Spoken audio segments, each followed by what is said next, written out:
د لوی سپېڅلي څښتن تعالی په سپېڅلي نامه چې ډېر مهربان او بخښونکی دی، ټولو قدرمنو کتونکو او اورېدونکو ته څوک چې دې وخت کې موږ په ژوندۍ بڼه ګورئ او که څه به بیا موږ وروسته ګورئ، ټولو ته ډېر زیات سلامونه او درناوی. د لوی افغانستان تلویزیون ته ښه راغلاست. ملګرو، څنګه چې تاسې پاس په عنوان کې به م لیدلي او هغه عنوان ما ځکه داسې ورکړی دی، دا داسې دی برټش انډین پاسپورټ او تابعیت یا د پاکستان تابعیت. دا داسې و چې کله به پخوا هند چې کله د یا دغه بري صغیر چې کله د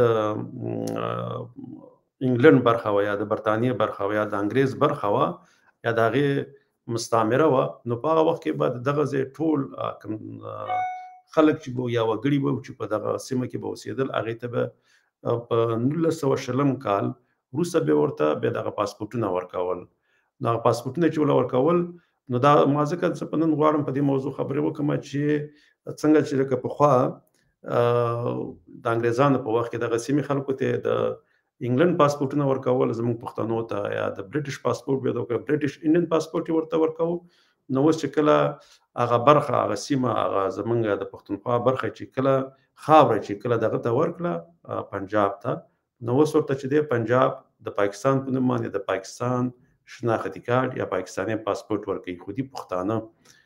موږ پښتنو خو د انګریز د استعمار څخه ځان خلاص کو، مګر د پنجاب په استحصال او د پنجاب په استعمار کې پاتې وو لا تر څو پورې. ځکه پاسپورټ خو مسله نه وه په هغه وخت کې، نه ما ځکه دا مسله نن راوړې ده چې په 1920 کې خو همدغه انګریزان چې یا دغه انګلند چې دی دوی خپله هم دغه پاسپورټونه او دغه شناختي کارت چې اوس پښتانه ورته خوشحاله دي چې زه په جیب کې پاکستاني شناختي کارت لرم او ځکه زه پاکستاني یم، دا خو د انګریزانو هم درکړی و، همدغه پاسپورټ یې هم درکړی و. په دغه پاسپورټ باندې به د پښتونخوا خلکو هم سفر کوو. په هغه وخت کې اخره کې به تاسو زه بیا هغه پاسپورټ هم درښکاره کوم، دې سلایډونو کې وروسته راځي. نو زه به دا مسله ځکه ما راوړې ده چې پښتنو ته موږ دا وښیو چې تاسې پښتانه یاستئ، مخکې د انګریزانو په هغه دغه کې وایي کالوني کې که نه، لکه اوس چې دی یا مستعمره کې، اوس چې دی د پنجاب په مستعمره کې یاستئ، هغې هم دله هغه پاسپورټ او هغه پېژندپاڼه یا هغه شناختي کارت درکوو، دا دله اوس پاکستاني درکوي. لکه په هغه وخت کې چې حاکم قوم انګریز و، اوس حاکم قوم چې دی پنجاب دی. دغه نورو ثبوت همدغه شی چې به انګریزانو ورکوو دا ورته اوس دغه ورکوي، دا پاکستانیان یې ورته ورکوي. نو په دې باندې پښتون ته هېڅ ویاړ پکار نه دی، ځکه ازادي اصلا یو څه اندازه پنجاب واخیستله، ځکه چې د نورو د 3-4 قومونو اوس واکمن او په هغې باندې د حکومت حق چې دی اوس هغه د پنجابي دی. زه په مخ باندې ځم، دا به د خیر سره وي، خو زه به ځان اوس لږ وړوکی کړم ځکه چې دا سلایډونه غټ شي چې زه یې وګورم او تاسې هم راسره وګورئ. دې کې دی وګوره دا لیکلي دي د برطانوي هند تابعیت څه و که نه، لکه دا د 1858 نه واخله تر 1940 کلونو ترمنځ هند، پاکستان او بنګال د انګریزانو تر واک لاندې وو. د دې سیمې اوسېدونکو ته به برټش سبجیکټ یا برټش انډین سبجیکټ په نوم یادېدل. دغه خلک چې دغه ځای اوسېدونکي وو دا په دغه نوم باندې به یادېدل. د دوی تابعیت د شاهي حکومت لخوا درلود، یعنې شاهي کوم حکومت چې د انګریزانو د برټش هغې به دې ته دا تابعیت ورکوو. تابعیت د شاهي قانون له مخې د برطانوي رعایت ان سبجیکټ په توګه پیژندل کېده. دا د انګریزانو د یو رعایت په توګه باندې به دا پیژندل کېدل، همدغې په خاطر بیا ورته بیا هغه پاسپورټونه هم ورکول. بیا برټش انډین سبجیکټ معنا او وضاحت د برطانوي تابعیت هند وګړي په اردو فارسي کې ورته تبع هندي برطانوي یا برطانوي هندي تبع بیا ورته ویل کېدله. په دې موده کې د هند ټول اوسېدونکي برټش سبجیکټس بلل کېدل، خو هغوی ته د برټش انډین سبجیکټ ځانګړی نوم ورکړل شو تر څو له نورو برطانوي اتباعو لکه انګلستان یا استرالایي وګړو څخه بیل شي. نو بیا دا مسله داسې وه چې دې په خاطر باندې چې دوی کې فرق و، ځکه دوی په 2مه درجه یا 3مه درجه کې وو چې د انګریزانو سره برابري ونه کړي، او دوی هغه دغه نه درلودل کوم رعایتونه چې خپل انګریزانو درلودل او په کوم مقام کې چې هغوی باید د دوی نه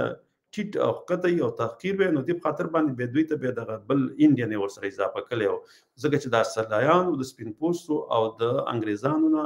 د دوی په منځ کې هغه کوم توپیر باید وشي، ځکه داسې راسن بیا ورته بیا دغه نه ویلې دا برټش. دلته مسله داسې ده، ځکه زه په دې باندې دا موضوع ما لږ نن ځکه هم راوړه، دې باندې به انشاءالله تعالی په بل ورځ باندې به زه بیا د جرمني هغه مسله راوړم. دا دې په خاطر باندې چې دغه د کوزي پښتونخوا پښتانه پوه شي چې دغه پاسپورټ په هغه وخت کې انګریزان هم پښتنو ته ورکړو، ځکه دغه سیمه چې وه دا د پښتونخوا د فاټا نه بغیر، ځکه فاټا چې وه هغه نیمه خپلواکه وه، نو هغې په خاطر باندې خلکو ته نه ورکېدو، بیا په ډېر ضرورت په اساس باندې بیا هغه ځینې ملکانو ته ولا ورکوو، مګر دغه نور خلک چې وو هغوی ته به بیا دا نه ورکول کېدو. دا صرف د پښتونخوا هغه سیمې چې راسن د په هغه وخت کې به د اسلام آباد یا پنډۍ نه چې به کنټرولېدلې او انګریزانو به کنټرولولې، نو هغه ټولې سیمې چې د انګریز په کنټرول کې وي هغې ته به بیا دغه هندي انګریزي انګلیسي هندي پاسپورټ چې دا بیا ورته ورکوو او دغه ځای پېژندپاڼه بیا هم ورته ورکوله. نو دا کوم داسې پښتانه چې اوس وایي چې موږ ځکه پاکستاني چې موږ سره شناختي کارت دی، وروره که ته اوس خپلواک شي تا سره به د پښتونستان شناختي کارت او د پښتونستان پاسپورټ به ولري. که د افغانستان سره یو ځای شي نو تا سره به د افغانستان د لوی افغانستان پاسپورټ وي او دغه ځای پېژندپاڼه به در سره وي. داسې مسله داسې ده چې په هغه وخت کې نه د انګریزانو اثر او د هغوی د دغه استعمار لاندې دغه ټول د انګلند او د بنګال دا ټول خلک د مغه ځای پاسپورټ به درلودو، د مغه ځای په نوم باندې د انګریزانو په رعایت کې دا شمیرل کېدل. اوس تاسو د پنجاب په رعایت کې شمیرل کېږي، دغه نوم یې پاکستان دی خو مګر اصلا دا پنجابستان دی، ځکه واکمني ستاسې وسایل ستاسې زه همیشه چې وایم ستاسې سیاست او ستاسې دغه ټول طبي کوم دغه چې دي وسایل یا دغه چې دي د زیرمې یا کوم معدنیات دي دا ټول چې دي که اوبه دي که ګاز دی دا د ټول واک د پنجاب سره دی او پنجاب چې دی د دغه سیمې حکمران قوم چې دی هغه صرف او صرف پنجابی دی، یعنې یوازې پنجابی. دې باندې انشاءالله تعالی په راتلونکي کې زه نورې خبرې هم کوم، ځکه چې دا باید پښتانه په دې باندې پوه شي. همداسې به پسې مخکې ځو. د برټش انډین پاسپورټ څه ډول و؟ دا پاسپورټ د هند پاکستان او بنګال خلکو ته صادرېده، یعنې دا په هغه وخت کې چې څوک د بنګالین هندین او پاکستانیان چې به دوی ته به دا ورکول کېدو. پاسپورټ د شاهي حکومت نښه درلوده چې پرې برټش انډین پاسپورټ لیکل شوی و. تابعیت برخه کې به برټش سبجیکټ بای برډ ډیسنټ لیکل شوی و. پاسپورټ تور او شنه رنګونه درلودل او د انګلستان شاهي سمبول کوټ اف آرمز پرې چاپ شوی و. دا پاسپورټ له 1940 کلونو وروسته خلکو ته نړیوالو سفرونو لپاره ورکول کېدو. دغه پاسپورټ د کم وخت نه چې به ورکول کېدو هغه د 1940 څخه، خو هغې نه مخکې هم پېژندپاڼه چې به وه هغه به برټش انډین لکه داسې به وه. نو دا چې دی دا د ما نه شروع. بیا دې ویش وروسته بدلون 1940 نه واخله 1940 کې چې کله هند او پاکستان خپلواکي واخیسته اوسېدونکو ته د هند او پاکستان ځانګړي تابعیتونه ورکړل شو. نو دا هغه شی دی نه چې ستا خاوره یعنې د پښتونخوا خاوره چې کله پنجاب ته ورکړی شول نو بیا هغه پاسپورټ چې دی هغه ورته بیا شناختي کارت او پاسپورټ پنجاب ورکول، لکه داسې بیا بنګال ته ورکول، خو بنګال خپله خپلواکي واخیستله اوس هغه د هغې هغه دغه چې دی پاسپورټ خپله بنګالي شو، د هغې پېژندپاڼه چې ده هغه هم بنګالي شوله، ځکه هغه یو خیر قوي قوم ځان ته خپل ازادي او خپلواکي واخیستله د خپلې ژبې د واکمنۍ د خپل کلتور او د خپلو پالیسي جوړونې په خاطر باندې هغې خپل ځان ته خپله ازادي واخیستله. دلته ما سره مخکې یو ورور باس کوزه وکړي دا ځینې حوالې ورکوم، هغې نن په دې ټیک ټاک کې یو باس روان و خو زه خو ور ونه ختلم، خو هغوی دا خبره کوله چې ازادي یعنې څه اصلا چې د دې تضاد به څه شي، خپلواکي چې ده د هغې تضاد چې دی بلواکي ده. یعنې خپلواک به ته په هغه وخت کې چې ته خپله پالیسي چې دی خپله خپل ولس دپاره د خپلو وګړو دپاره به ته هغه په خپله جوړې، خو چې کله ته خپلواک دی نو ستا واک به د بل چا سره وي، بیا به هغه ستا دپاره چې کومې پالیسیګانې جوړې هغه به د خپله هغه قوم چې ته د چا په دغه کې استحصال کې یا ته چا مستعمره نو هغه به ستا دپاره بیا هغه پالیسیګانې جوړوي چې هغې کې به صرف او صرف دغه قوم ګټي او هغه به پکې داسې پالیسیګانې ستا دپاره جوړوي چې ته په نور هم په غلامۍ کې ډوب پاتې شي، هم ذهني هم فزیکي، او ستا کوم وسایل چې دي باید د هغې په خدمت کې، که هغه ګاز شو که اوبه شولې که ستا ځنګلونه شولو که ستا مدنیات شولو، دغه ټول وسایلو حق باید چې دی دا ستا باید د پنجاب سره وي. نو دې دپاره هغه ملک چې بیا کومه پالیسي جوړوي نو هغه چا سره چې واکي او ته به بې واکه وي نو هغه به د خپلو ګټو د خپلو مفاداتو په خاطر باندې جوړوي چې په هغې کې به ستا مسلسل استحصال کېږي، ته به همیشه اقتصادي له پلوه او د د هر څه له پلوه به ته ورځ ورځ یو نه بل ته به ته کمزوری کېږي.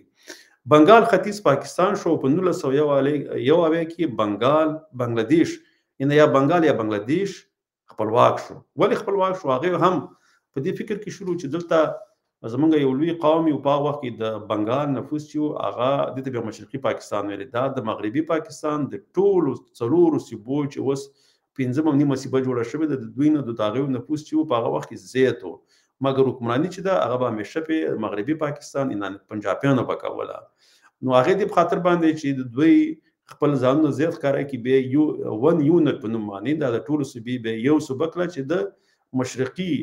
پاکستان نه د بنګال سره په مقابله کې یو برابر شي. نو د دې لپاره به هغه دا کار وکړو خو به هم هغه سیټونه چې هغه چې کوم انتخابات شروع هغه د بنګالیانو زیات شروع خو دوی هغه ته حکومت نه ورکوه او په ټول چې د دغه نه غوښتل چې حکومت کې بنګالیان راشي نو د خاطر باندې هغه دغه هغه واک ورنکو نو بنګالیانو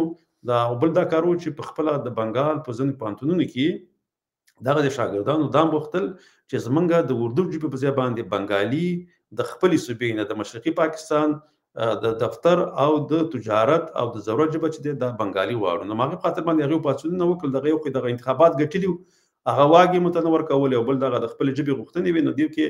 هغه دغه چې ولارینو هغه زور واغستو او هغه به خپلواکۍ طرف ته لاړ. نو ځکه اوس خدي اوس خپلواک دي نو اوس چې دی هغه خپل هغه د بلواکۍ نه د پنجاب د واک نه چې دی هغه خلاص شو خپل واک خپل لاس کې ونیو. نو اوس پاکستان او بنگلاديش شار یو خپلواک پاسپورتونه او تابعیت لري. د اوسنی تابعیت وضاحت نو هندوال اوس د هند تابعیت لري پاکستانی خلک د پاکستان تابعیت لري خو په دې کې اصلا د پنجابستان تابعیت لري خو اصلي پاکستان ورکړي د نور قومونه دا دوکه کې بنگلاديش د بنگلاديشن د بنگلاديش تابعیت لري. د اوسنی وخت تابعیت د هر هیواد اساسي قانون او تابعیت قانون لمخې ټاکل شوی دی. خدای کې دی اوس د ازو مخکې دغه پاسپورت چې دا د خلکو ته ورکړیدو چې د برټش سبجیکټ په باندې چې د خلکو هغه ته دغه رقم پاسپورت ورکو د برټش انډین فولډډ لارج پاسپورت په 1900 کال کې دا شوی ان بمبئی فور ټریولینګ to federated مالیزیا د اصلا مالی سټیټس چې د دې تبع په د دې نه پر پیدا چې د سفر کړو نو دا مې د خاطر کړو چې د خپل کوزه پښتنو ته وروخه ما چې د تاسو چې د کم څه کار لري یا د غلري دا چې کله تاسو په وخت کې د خاوره د فاټانه بغیر د نور خاوره چې په وخت کې د انګريز د تسلل لاندې و ناجایز تسلل لاندې و هم د تاسو خلکو ته د پاسپورتونه د خپل د برټش انډین پاسپورت او دا غزه پیژن پانه به تاسو درکوله. نو دا چې دا ان په وخت کې درکوله وسم لکه وستره پنجابستان دا درکې په وخت کې د انګريزانو په حکومت لاندې تاسو ژوند کوو د پنجاب د حکومت لاندې ژوند کوي او په خوا باغي پالیسي جوړوله ساسي وسته دی اوسېدل دغه پنجاب جوړي. نو ما خبرې وکړې موږ سره قدرمن ډاکټر صاحب هم راغلی دی اوس بزاغه راخلم نو هغه به خپل نظر خپل بل موضوع ځان سره وړي او کوم دې موضوع باندې لمن سره خبرې کولې ام سیده خپل بل آزاد موضوع باندې خبرې کولې ام سیده ډاکټر صاحب په خیر راغلی د لوی افغانستان تلویزیون ته منګه په ژوندۍ باندې استو قدرمن محترم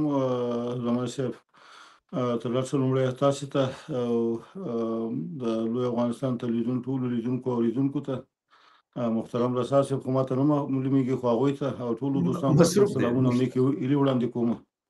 ډاکټر صاحب دغه مخکې چې خبرو ته راشي لږ د کیمرا لږ ځان لږ ټیټه کړي د اساسي د لږ پکې پوره ښکارا شي ځکه به خيوازي اساسي سر څیرم ښکاري او دغه شانته او صحیح شلو او بالکل صحیح شو ډاکټر صاحب بس مننه ژوندې اوس نو رساس صاحب لکه چې نن نه راغلی دا غن دی راغلی ډاکټر صاحب بس د څه وکړي ډاکټر صاحب تاسو خپل لکه چې پاره موضوع خبرې کوي د څه راځي نو کولای شي ځکه بل موضوع راوخلي چې کوم یو اساسي لکه خیر تاسو مخکې ما خبري وانه لیدل تاسو کوم موضوع باندې دغه نن وړاندې کړو دا به اساسي پاره دومره جالب نه ځکه تاسو لکه د افغانستان یا د پاکستان په دې وسنو حالات باندې خبرې کوي ما خو دې خبرې وکړي چې لکه د انګريزانو چې کله په دغه ټوله سیمه باندې لکه دا هغه ته بری صغیر وای چې په دې کې بنگال او د غم شاملو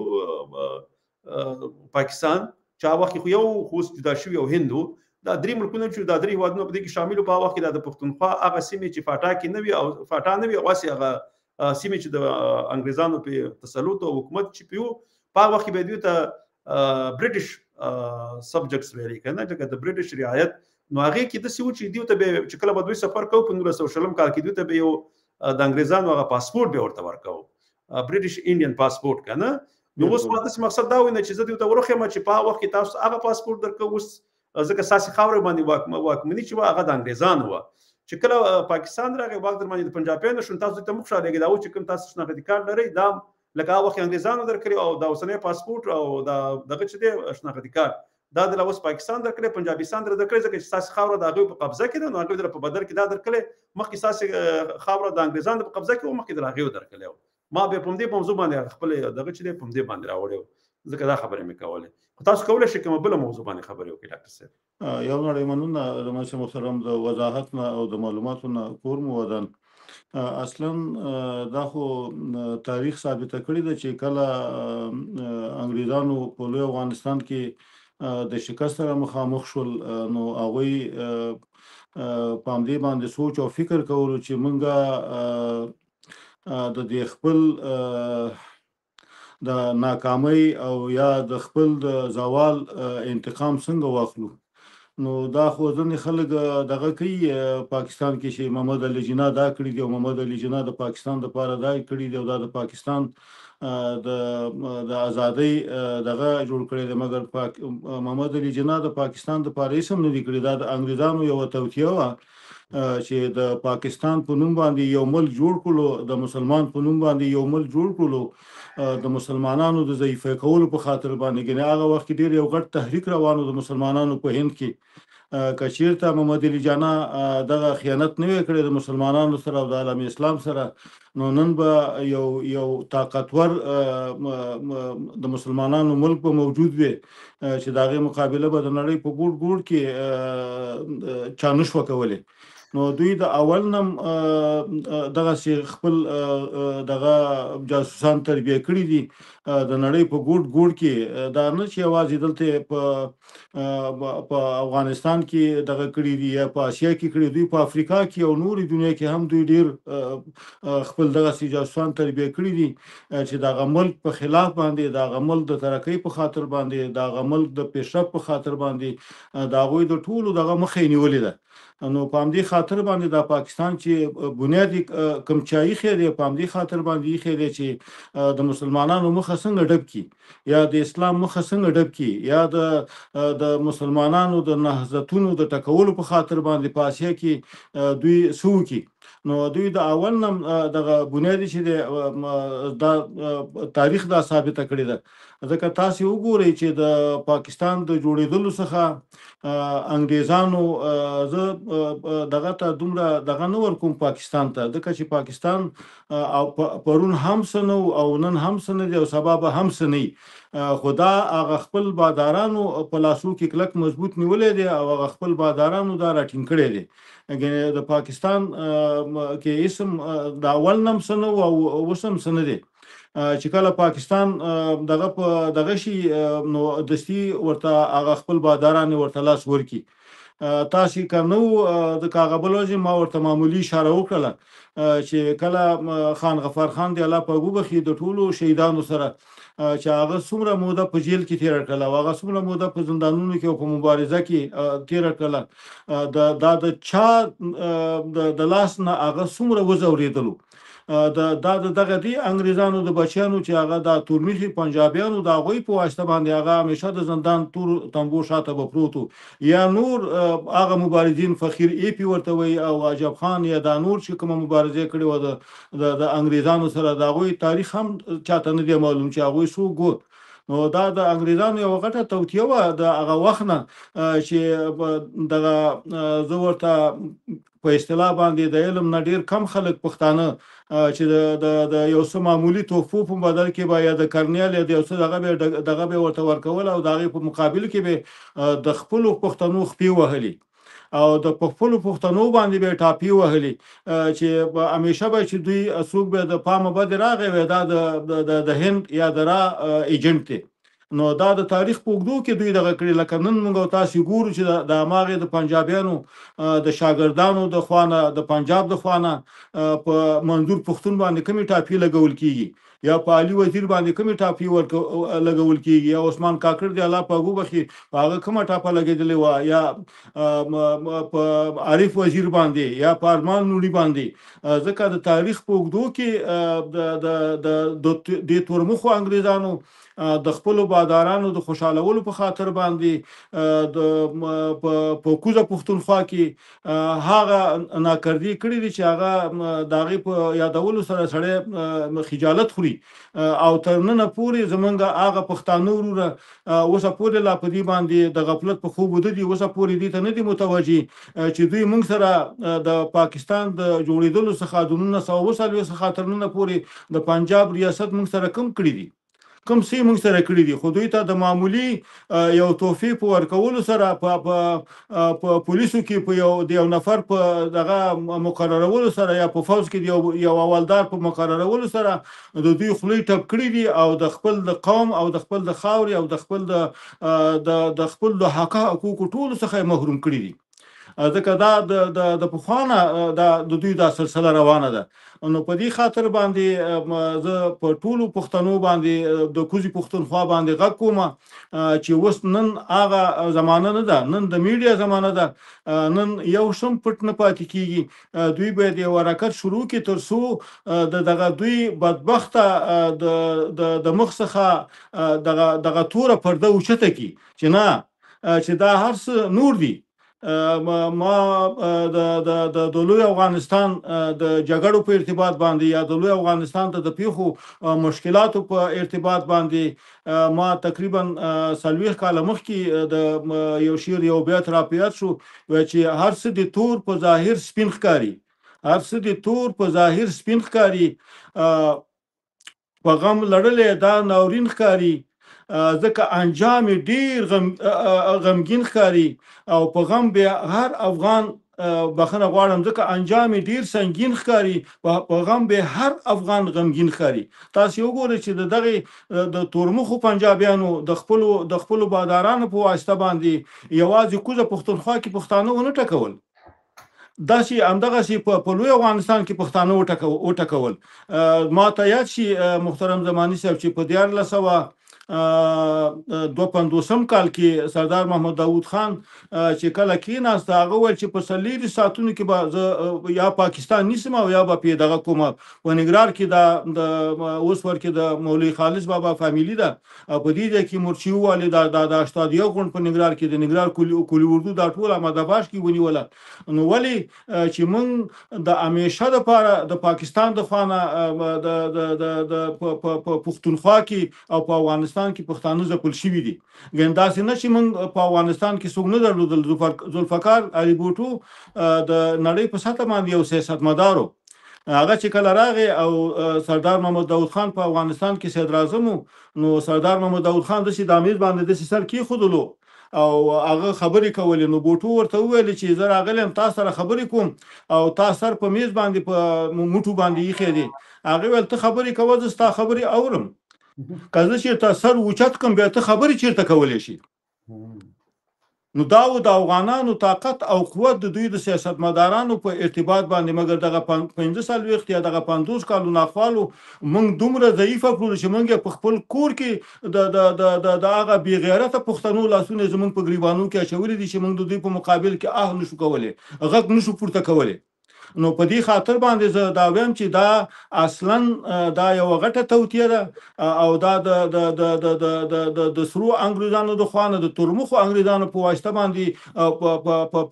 په کوزه پښتونخوا په لوی افغانستان کې عملي کیږي. دې ته باید موږ ټول متوجه او بیدار او ویښ باید اوسېږو چې موږ د دغه د تاریخي دښمنانو توطیې موږ څنګه شنډې کړو او د دوی څخه موږ د ژوند په ټولو برخو کې څنګه ازادي حاصله کړو.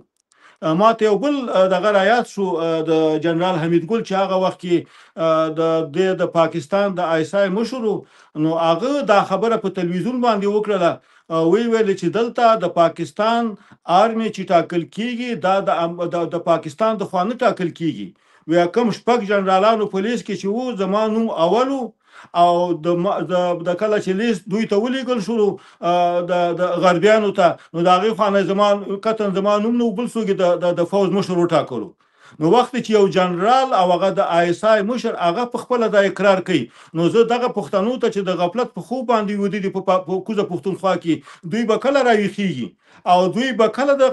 د خپل مشرانو د ژوند څخه به عبرت اخلي او درس به اخلي. نو دا ډیره مهمه ده چې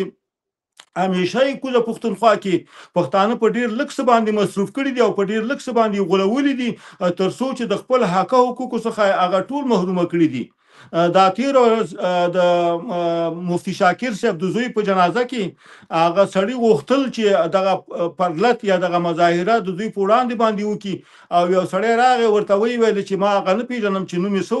او ورته وایي چې دغه دی چې ته نور په دې باندې بحث مه کوه. هغې ویل همدا تاسې یاستئ چې موږ هم ځپلي یاستو، همدا تاسې یاستئ چې همیشه هم زموږ خولې بندي کړي دي. ویلې دا د ستاسې د وجې نه د ستاسې د اعمالو د وجې نه موږ همیشه شاته تګ ته مجبوره شوي یاستو. په عامه جلسه کې دا خبره وکړله. نو الحمدلله نن پښتانه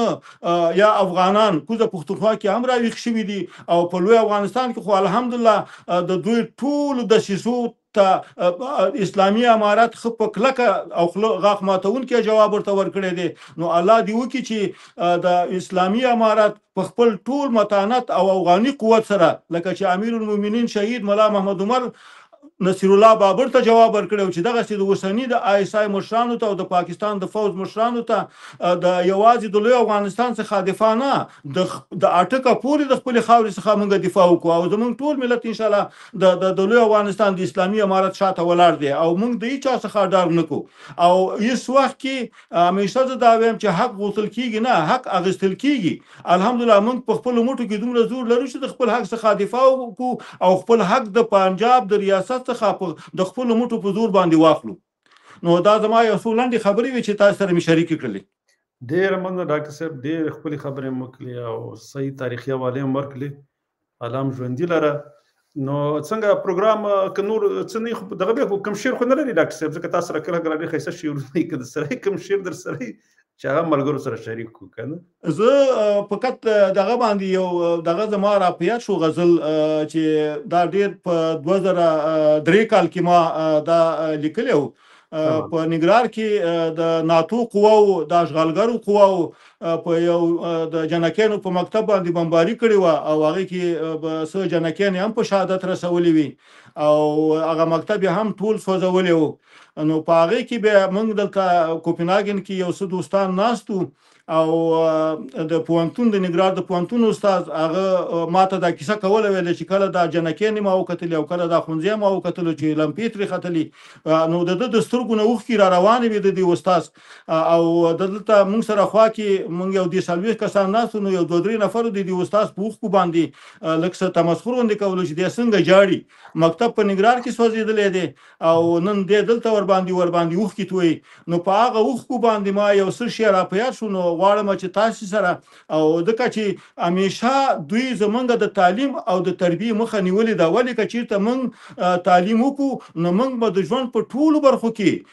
په خپلو پښو باندې به ودرېږو او د دوی هر جاسوس د دوی هر غلام چې خوله بیرته کړله موږ به پوهېږو چې دا د کوم کانال نه غږېږي. بالکل. نو بیا د هغه نه مخکې فقط یو 2 بیاته شریکوم د هغه وخت نه چې ما ویلي که په اسلام باندې مې سر او مالو تنځي،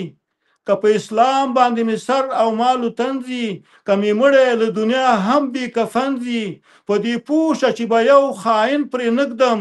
په دې پوه شه چې به یو خاین پرې نږدم چې په لاره د پاریس او یا لندن ځي. دا په هغه وخت کې ماته یو چا ګواښ هم وکړ چې ته څنګه دا ته موږ ته وایې چې موږ د پاریس او د لندن نه الحمدلله ټولې نړۍ ته دا معلومات وشو چې دا خلک د چا په لار باندې روان وو. پاریس موږ ته څوک تربیه کړه او د چا په لباس کې موږ ته تربیه کړل او لندن موږ ته څوک راولېږل او د چا په لباس کې راولېږل. نو اوس غواړم چې هغه خپل غزل تاسو سره شریک کړم. ارشاد ډاکټر مهرباني وکړئ. نن زما ګوتې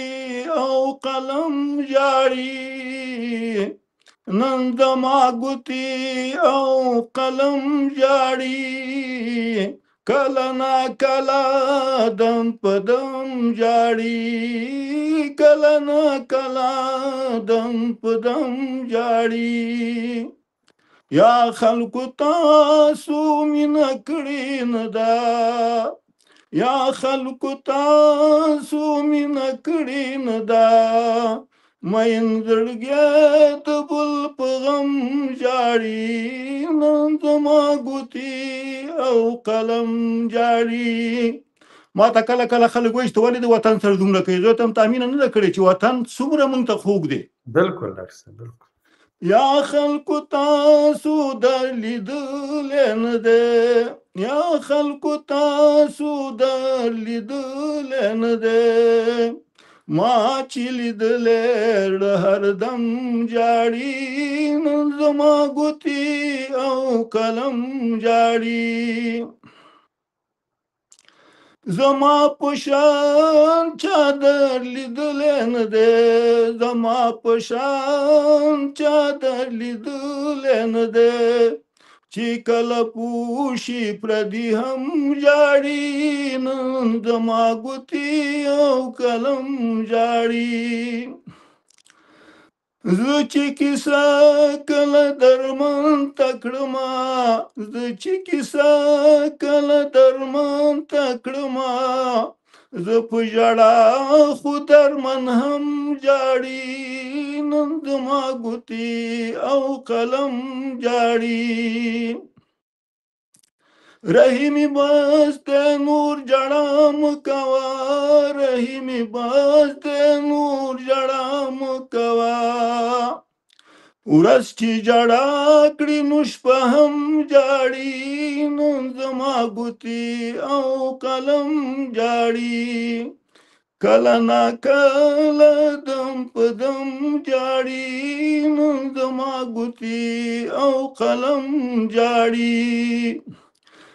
زه په خپلو ټولو پښتنو باندې کوز او برغه کوم چې مهم تعلیم دی. تعلیم وکړئ چې وخت تاسو ته خپل دښمن معلوم شي. که خپل دښمن هغه لحظه خلوازه کړي نو تاسو پوهیږئ چې دا د کوم کانال نه موږ ته غږیږي او دا د چا جاسوس دی او د چا پیغام موږ ته اوري. نو دا زما لنډ دغه چې تاسو سره مې د شعر په ژبه دغه که خدای دې وکړي چې د دوستانو او تاسو خوښ شوي اوسي. تاسو ډیر زبردست شعر او دا وخه کوم انزور چې د پکې وړاندې کړي واغه د غم دغه پکې ټول ښکارا کېدو. بس الله دې تاسو ته اجرونه درکړي ډاکټر صاحب. بس ډیر زیات خدمت کوئ. الله مو روغ جوړ خوشاله لره. عملګرو تر بل پروګرام پورې په لوی الله جل جلاله سپارو. خوشاله آرام او سوکاله ژوند لرئ. د الله په امان. الله په امان.